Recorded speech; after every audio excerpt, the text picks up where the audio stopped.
So Duane, in looking at the banyan tree, what's the prognosis? Success, actually. I mean, for the most part, right? We do have a percentage that will come out. So about a 15 to 20% section of this tree will probably be arbored out. We'll talk to the Lahaina Restoration Foundation to see what tree they want to put back in the area. We've all kind of under the consensus this probably should be an ulu tree, to be honest.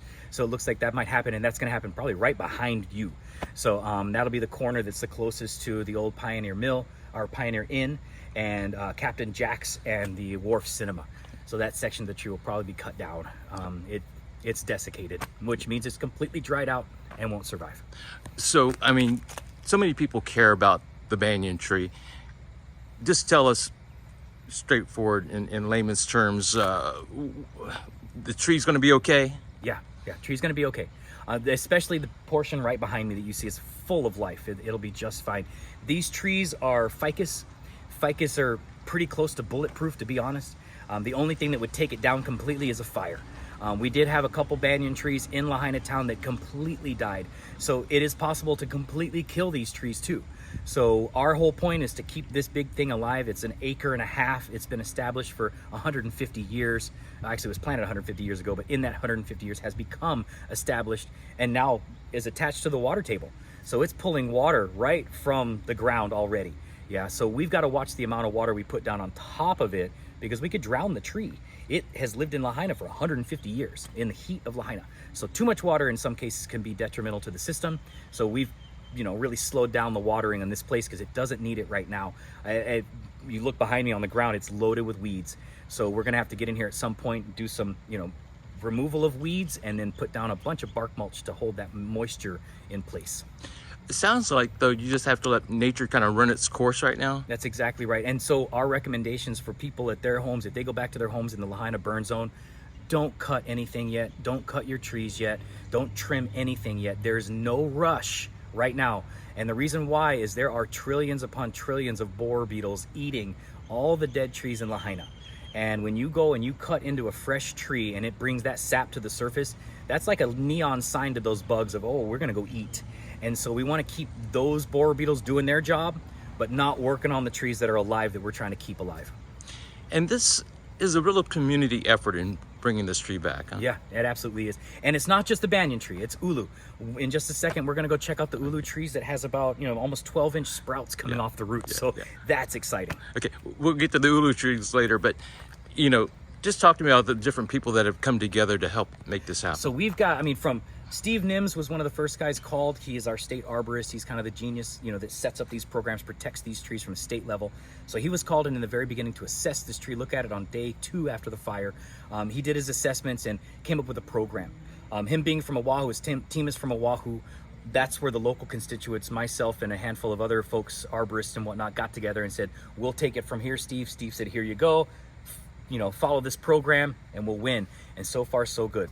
So we're following what Steve has set up for us, and we're continuing that program right now. And then we've taken it a step further. But that's the process in which we're taking. So a lot of people helping, from Chrissy Monty to the guys from Oahu, plus various groups. Maui Nui Marine Resources helping us with different things. We have the Regreen Lahaina guy, Kai McPhee, is helping us with the watering of areas. It's been a big giant community effort to keep this tree alive and many other trees alive. There are some critics who are saying the banyan tree has gotten too much attention. Yeah. And if you look at its roots, no pun intended, that it might symbolize something not so great for the native ones. Exactly. And I understand that, it was planted during the time of colonialism. And so there's a lot of pressure of, oh, just cut that tree down. For us, that's not what we're going to do. No way. We're going to save all the trees, right? So we're looking at it like, back then, we know that more than likely, the sheriff that went and planted that tree probably didn't dig the hole. And we're almost positive there's a family that lives here, Hawaiian family, that actually dug the hole. The family member that I talked to works at Royal Lahaina and said that her great-great-grandfather was the guy who dug the hole. Hawaiian guy dug the hole for the banyan tree. So there is Hawaiian mana inside the ground when this tree was planted. So keep that in mind. And plus, all the fun people have had at this tree. Locals and non-locals, they've spent time here swinging in this tree, climbing this tree, marking this tree, putting their name. So-and-so loves so-and-so. It's all over this tree. There's a lot of history to this tree. So we can't deny the fact that it's here, so we want to keep it alive. Do you feel a little bit honored that you've had a chance to help bring this tree back? Absolutely. I'm humbled by this, like, in all honesty, because I never thought I would be at this level, but I am. I'm the Maui County chairman of the arborist committee, so it's kind of my kuleana to oversee these trees. So timing wise, it kind of worked out.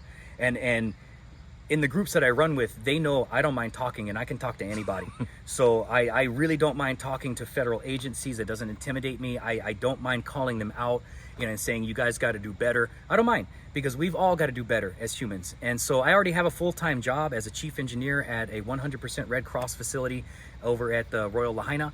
And this is my side thing, and it's a kuleana thing. People in Hawaii have kuleana, and it's not a burden. You wake up every day and you go, I want that responsibility. I'm happy to have the responsibility of the burden of this tree survival.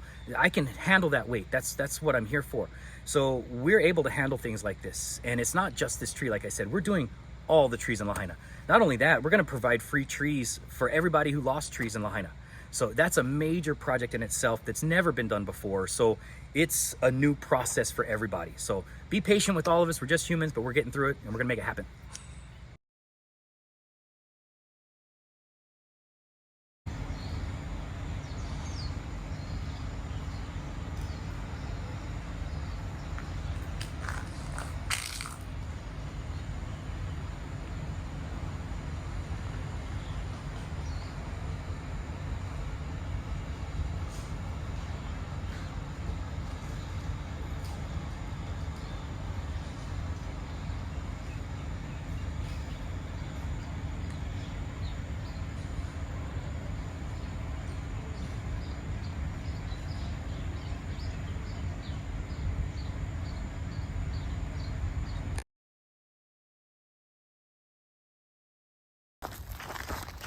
It's going to be a little while before we cut it. We've got to let this thing heal up 100% before we do any major cuts. One thing that I find interesting is even on this branch, we got green coming up. I mean, this, in some cases, this is like the last ditch effort for these trees to come out.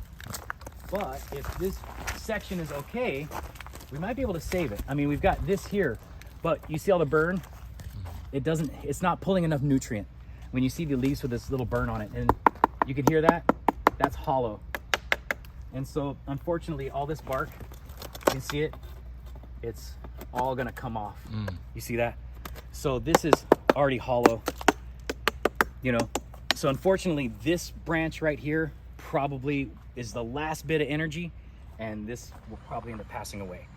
And that includes, this one, those two, and possibly this section. We're still waiting to see if this section is going to come back.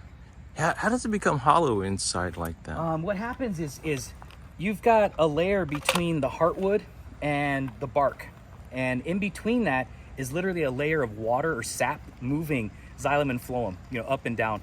So during the day, the pressure is to pull water up because the leaves are evapotranspirating, and it's literally causing the tree to pull water.